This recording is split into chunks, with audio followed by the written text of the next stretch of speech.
you, Jen. Is there any concern that maybe trying to reach this deadline and get everybody out, mistakes are being made now that there is a report that at least one of the Afghans evacuated to Qatar has suspected ISIS ties? Well, first I would say we have a stringent vetting process which includes background checks before any individual comes to the United States. So I can't speak to one individual, but I can tell you and confirm for you that we take the vetting of any individual who comes to the United States and comes out incredibly seriously, and it's an extensive process. I would say that this is now on track, Peter, to be the largest airlift in U.S. history. And that is bringing American citizens out, it is bringing our Afghan partners out, it is bringing allies out.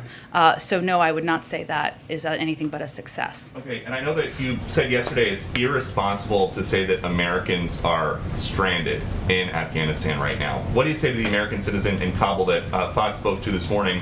Her name is, she's going by Fatima. She says, we are stranded at home.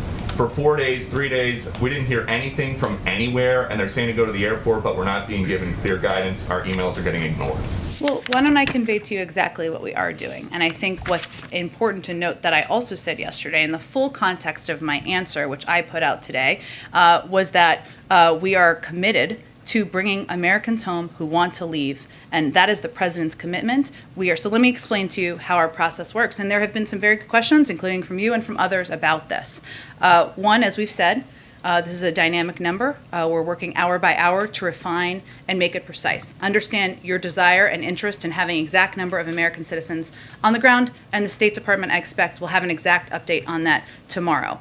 Just to remind you, the U.S. government does not track our citizens when they travel around the world. We rely on self-reporting, not just in Afghanistan, anywhere in the world. People have to decide to register or not. It's up to them, individuals, whether they decide to register or not, wherever they may be.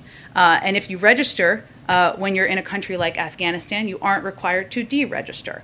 The State Department also issues alerts. They have publicized phone number and email to contact if you're in Afghanistan and want assistance to leave. And for months, the department has been telling Americans to leave Afghanistan for their own safety. It is our responsibility and our role to work with and help American citizens who want to leave. Let me finish. I'm almost done, and then you can ask a follow-up question. In recent days, they have reached out to every American citizen registered in Afghanistan directly multiple times. This is a 24/7 operation.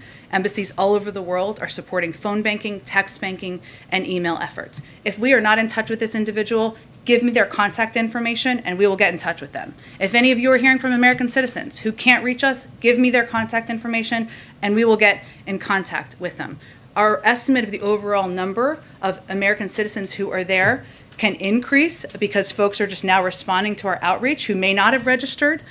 It can also decrease because people leave, they don't tell us they leave, or individuals who may reach out and convey they have the documentation needed, don't.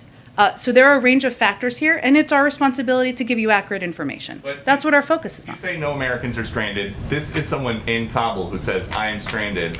So is there a better word for somebody who can't leave the house to get to the airport because Jake Sullivan says ISIS is outside the airport? I would welcome you providing their phone number, and we will reach out to them today, and I can assure you of that. The final question. If the Taliban said that staying past the 31st was going to provoke a reaction, and then President Biden decides, okay, we won't stay, do they have the same kind of influence over military planning as the commander-in-chief? Well, first of all, Peter, the Taliban's deadline was May 1st, struck in a deal with the prior administration. The president's timeline was August 31st. That's the timeline he set in a period of time he needed in order to operationalize our departure from Afghanistan. I'd also note that, as I said, as we conveyed in the statement, that our objective and our focus and the focus of the commander-in-chief is always going to be on the safety and security of the men and women who are serving our country in the military. And that has to be a factor here, and that certainly is a factor for him as he thinks about the timeline. Go ahead.